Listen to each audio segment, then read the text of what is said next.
Hello my dear, मैं आपको multiplication सिखाता हूं कि किसी भी 2 डिजिट का जो नंबर है उसका मल्टीप्लाई कैसे करते हैं, विद इन सेकंड कैसे कर सकते हैं। जैसे मैं आपसे कहूं कि 13 × 14 यदि आपको मल्टीप्लाई करना है तो विदाउट पेन पेपर कर सकते हैं।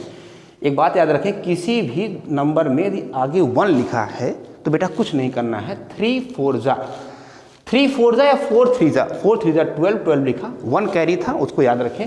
3 में 4 को ऐड कर दे 7 आएगा, जो बचा था उसको ऐड कर दे उसी में, और 1 1 जा 1, ये हो गया मल्टीप्लाई।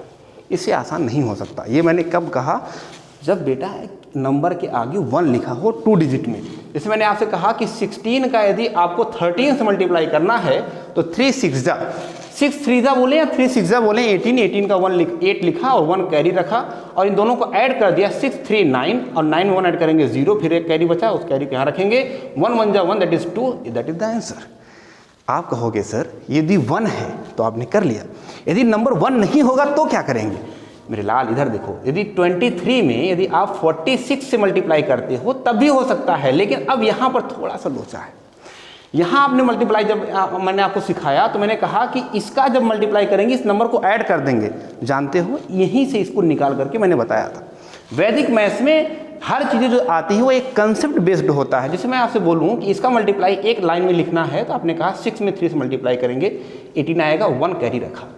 फिर इसका क्रॉस मल्टीप्लाई करना है, यही क्रॉस मल्टीप्लाई मैं यहाँ नहीं कर रहा था, जानते हो 4 1 जा 4 करोगे, 3 1 जा 3 करोगे, वही आएगा। इसीलिए यहाँ पर मल्टीप्लाई मैं नहीं कर रहा था। जैसे 4 1 से मल्टीप्लाई करो 4 आएगा, 3 का 1 मल्टीप्लाई करोगे 3 आएगा, तो मैं यहाँ पर उसको स्किप कर दिया एक लाइन को। अब यहाँ पर करना पड़ेगा क्योंकि यहाँ पर 1 नहीं है। 6 2 जा आप कहेंगे सर 12 होगा, मन में रखें। 4 3 जा आप कहेंगे सर 4 3 जा भी 12 होगा, आप मन में रखें। दोनों को ऐड कर लें तो 6 2 जा 12, 4 3 जा 12, 12 + 12 दैट इज 24 और 24 1 कैरी, 25 का 5 रखेंगे, 2 कैरी बच गया और 4 2 जा 8 में 2 ऐड करेंगे तो ये आ जाएगा आंसर। तो किसी भी 2 नंबर का यदि मल्टीप्लिकेशन करना है, यदि गलती से नंबर के आगे 1 दिखा तो मुस्कुराओ और उसको तुरंत उड़ाओ। वैदिक मैथ्स में एक अगला टॉपिक है आपका क्वाड्रेटिक इक्वेशन। आपने क्वाड्रेटिक इक्वेशन से फैक्टर निकालना तो सीखा होगा। आज मैं आपको वैदिक मैथ्स का एक ऐसा जानदार तरीका बताता हूं जिसमें किसी भी क्वाड्रेटिक इक्वेशन का x की वैल्यू विद इन सेकेंड आप निकाल सकते हैं। कैसे, आइए दिखाता हूं। आप ये बताएं, ये एक नॉर्मल सा क्वेश्चन लिखा है x² + 5s + 6 = 0। इसमें x की वैल्यू निकालनी है। ईच एंड एवरी वन, जो भी बच्चा भी यहाँ पर इस वीडियोस को देख रहा होगा इसका फैक्टर निकाल सकता है, मुझे पता है। लेकिन इसी क्वेश्चन का आंसर विद इन सेकेंड कैसे निकाल सकते हैं आप ये बताएं। एक 6 का आपको फैक्टर करना है, आपने किया। रुक जाओ मेरे लाल, आप सोच रहे होंगे कि सर यही तो हम भी करते आ रहे थे, लेकिन नहीं, मैं आपको कुछ एक तरीका बताऊंगा जो देखते ही क्वेश्चन का आंसर बताया जा सकता है विदाउट फैक्टर किए।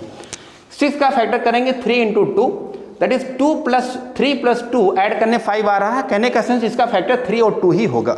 इसमें से बड़े बड़े डिजिट को पहले लिखना है, बिगर नंबर पहले लिखना है, स्मॉलर नंबर बाद में लिखना है। लिख लिया 3 एंड देन 2।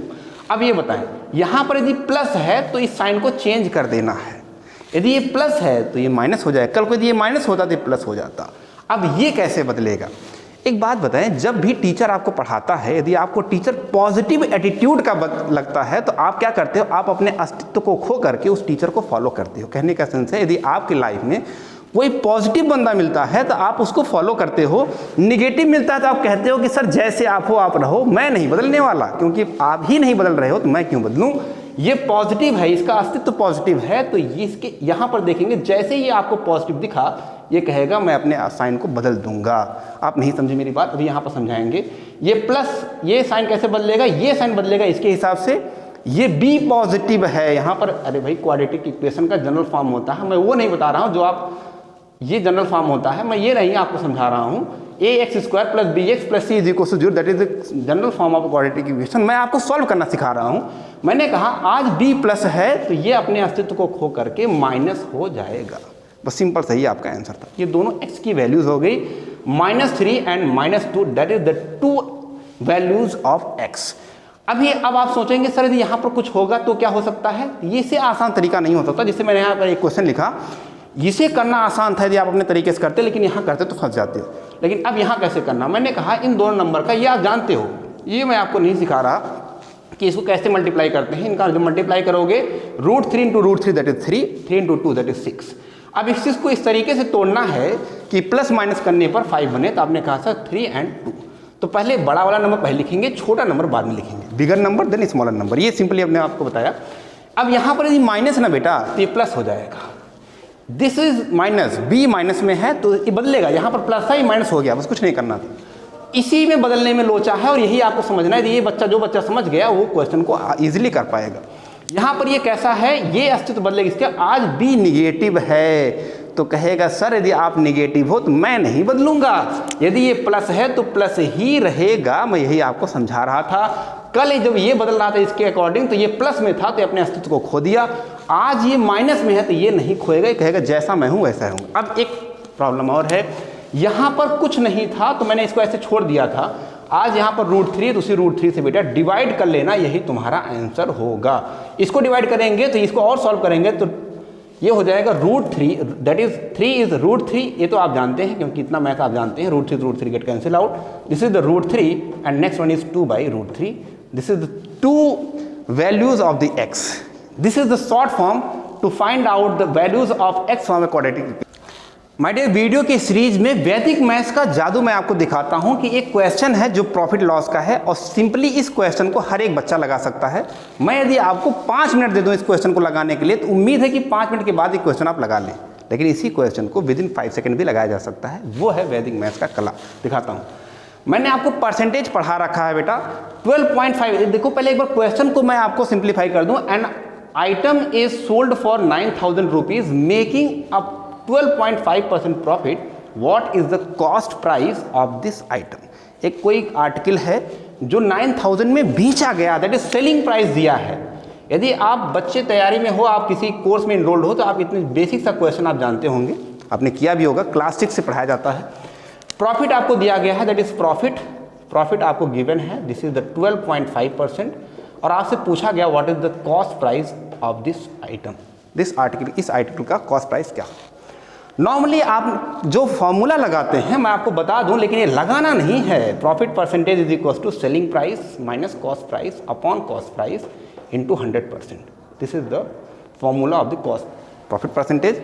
लॉस की बात करेंगे that is cost price minus selling price upon. अच्छा, बच्चे कंफ्यूज रहते हैं कि सर नीचे कॉस्ट प्राइस आएगा या सेलिंग प्राइस। माय डियर, एक बात बताएं, यदि मैं इस मार्कर को 100 रुपीज़ में मैं खरीदा जो कि मेरे लागत मूल्य लगी, यदि मैं अपने जेब से कोई पैसा लगाया, this is known as cost price. 100 rupees का मार्कर है, यदि मैं इसको 120 में बेचता हूँ, 20 रुपये का मुझे प्रॉफिट हुआ है, लेकिन वह 20 रुपये का प्रॉफिट किस पर हुआ है, कॉस्ट प्राइस पर या सेलिंग प्राइस पर। प्रॉफिट या लॉस हमेशा कॉस्ट प्राइस होता है, बेस वैल्यू पर होता है, वह वैल्यू जो हमारे जेब से गई है। हमारे जेब से 100 रुपये लगे हैं तो जो 20 रुपये का फायदा हुआ है, प्रॉफिट हुआ आपको, वो 100 रुपये पर हुआ, ना कि 120 पर हुआ। तो हमेशा नीचे कॉस्ट प्राइस ही आएगा, ये कन्फ्यूजन नहीं रखना है। यदि लॉस की बात करेंगे बस ये बदल जाएगा, cost price minus selling price upon cost price ही होगा।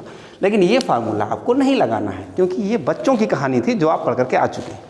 अब दिखाता हूं मैं आपको कि वैदिक मैथ्स का क्या कला है। 12.5% आपको दिया गया था। इस 12.5% की जो फ्रैक्शनल वैल्यू होती है दैट इज 1/8। ये मैंने आपको समझाया है। 12.5% यदि आपको तोड़ोगे तो 1/8 आएगा। बताओ प्रॉफिट हो रहा है, आप कहेंगे यस, तो प्लस लगेंगे। अब ये समझें कि नीचे हमारा बेस वैल्यू दिया गया है। कोई आर्टिकल था जो 8 रुपीज़ का था, आपने उस पर 1 रुपये का फायदा लिया है, प्रॉफिट 1 रुपीज़ का लिया है और आर्टिकल को सेल किया 9 रुपीज़ का। लेकिन माय डियर, वैस आर्टिकल 9 रुपीज़ में नहीं सेल हुआ है, वो आर्टिकल सेल हुआ 9,000 में। 9 की वैल्यू यदि 9,000 है मेरे लाल, तो आप बताएं 8 की वैल्यू क्या होगी। आप कहेंगे सर 8,000 होगी। This is basic question within 5 second. 5 second से भी कम लगेगा, ये मन में भी कर सकते थे। 12.5% था, उसकी जो फ्रैक्शनल वैल्यू 1/8। 8 रुपीज़ का कोई आर्टिकल था, 1 रुपये का फायदा लिया गया, 9 में सेल किया गया। 9 की वैल्यू 9,000 है तो 8 की वैल्यू 8,000 होगी। बस ये आपको करना था। This is the cost price, this is the selling price. This is the basic concept and tricks of the वैदिक मैथ। हेलो माय डियर, ये परसेंटेज का एक क्वेश्चन है जो आपको देखने में बहुत ही लेंदी सा लग रहा होगा और आप सोच रहे होंगे क्या सर इस क्वेश्चन को विदाउट कैलकुलेटर किया जा सकता है। Yes of course. और क्या इस क्वेश्चन को सर 1 मिनट के अंदर में किया जा सकता है? ऑफ कोर्स किया जाता है डियर। जो मैंने आपको परसेंटेज पढ़ा रखा है, उस बेसिस पे आप गए तो दिए गए क्वेश्चन को विदिन 1 मिनट आप कर सकते हैं। आप बताएं, मैंने आपको एक डेटा लिखा रखा था 11.11% की वैल्यू होगी 1/9। अब एक बच्चा कहेगा सर क्या ये बात मैं कहाँ से याद कर पाएंगे? क्या याद कर सकते हैं? आप कोर्स याद कर सकते हो माय डियर। 1 की वैल्यू होती है 100%। यदि 1 की वैल्यू 100% होती है तो आप नहीं समझ रहे हो कि यदि इसको 9 से डिवाइड करेंगे तो यहाँ 9 से डिवाइड करो क्या आएगा? 9 1 जा 9, फिर 9 1 जा 9, 9 1 जा 9, दैट इज 11.11%। यही तो मैंने आपको लिखा रखा था। मैंने कहा था 1 to 1/23 तक का डेटा यदि आप याद रखते हैं तो किसी भी परसेंटेज के क्वेश्चन को चुटकियों पर अपने हथेली पर आप कर सकते हैं। ये है 11.11% की वैल्यू 1/9। जैसे ही आप यहाँ 5 से मल्टीप्लाई करेंगे बेटा 5/9 हो जाएगा, तो इसकी वैल्यू 5/9 थी, ये आपको पहचानना था। देन ऑफ 2700 लिखा, 27 आपने लिखा। ये जो मैं लिख रहा हूँ ये बच्चा जो समझ गया वो इस क्वेश्चन को विद इन सेकेंड कर सकता है। 20% की वैल्यू 1/5 होती है बेटा, कैसे 20 25 100 होता है बेटा, कुछ नहीं करना। इस परसेंटेज को अपन जैसे 100 करेंगे तो 25 आ जाएगा आपका, दिस इज 1/5। नेक्स्ट 63.63% लिखा है। मैंने आपको एक और डेटा बताया था 9.09%। 9.09% की वैल्यू होती है 1/11। एक बच्चा कहेगा सर कैसे, 1 की वैल्यू 100% यदि होती है, जैसे आप यहाँ 11 से डिवाइड करोगे तो 11 9 99, 1 कैरी बचेगा, पॉइंट लगाएंगे, 0 बढ़ाएंगे, देन फिर 99 आएगा, तो 9.09% कभी भी लिखा है तो 1/11 होगा। एक बात याद रखें, इस क्वेश्चन को बताने का एक ही पर्पस हमारा था, जब भी कभी कोई नंबर एक ही नंबर रिपीट करे तो नीचे 9 ही आएगा। वो कितनी टाइम से, 4 होता 4/9 होता, 3 3/9 होता, 5 तो 5/9 हुआ। लेकिन यदि कभी कोई 2 डिजिट ही रिपीट कर गए फ्रैक्शन के बाद और फ्रैक्शन के पहले, तो आप समझ जाइएगा कि नीचे कहीं ना कहीं 11 ही आया होगा। देखो जैसे यहाँ पर आप बेटा 7 से मल्टीप्लाई करोगे ना तो 7/11 होगा, 7 9 63। 4 से मल्टीप्लाई करेंगे 36.36 आएगा, 3 से मल्टीप्लाई करेंगे 27.27 आएगा। आज मैंने 7 से मल्टीप्लाई किया, दैट इज 63.63% आया। इसके कहने का सेंस है ये वैल्यू 7/11 लिखा था, ये आपको पहचानना चाहिए। इंटू 22 लिखा, जैसे ये लिखा देखो 5 से 5 गेट कैंसिल आउट, डेटा ही ऐसा लिखा था कि नंबर कटेगा। और जो बच्चा इसको कैलकुलेटर में फीड करता ना वो नहीं कर पाता। विदाउट कैलकुलेटर इस क्वेश्चन को यदि आप नॉर्मली आप करना चाहेंगे तो नहीं कर पाएंगे। कन्वेंशनल मेथड से नहीं कर सकते, यही मेथड लगाएंगे जल्दी हो पाएगा। 9 3 दैट इज 27, यहाँ से 11 get cancel out 2 and then multiply कर लेंगे, आपका आंसर आ जाएगा 3 2 6 और 6 7 42 एंड 00 लगा दिया, यही आपका आंसर है। इससे आसान तरीका उम्मीद है कि आप नहीं पाओगे, ये बहुत ही आसान और शॉर्टकट है जो वैदिक मैथ ही आपको लगाता है कि यदि आप कुछ डेटा यदि आप याद रखते हैं तो क्वेश्चन को बहुत ईजिली कर पाएंगे। Thank you so much my dear. उम्मीद है कि सभी बच्चों को आज का लेक्चर हमारा पसंद आया होगा। वैदिक मैथ्स के क्वेश्चन को बहुत ईजिली लगाया जा सकता है, लेकिन कुछ डेटा और कुछ जो तरीके हमने आपको बताया वो आप याद रखिएगा। Thank you so much.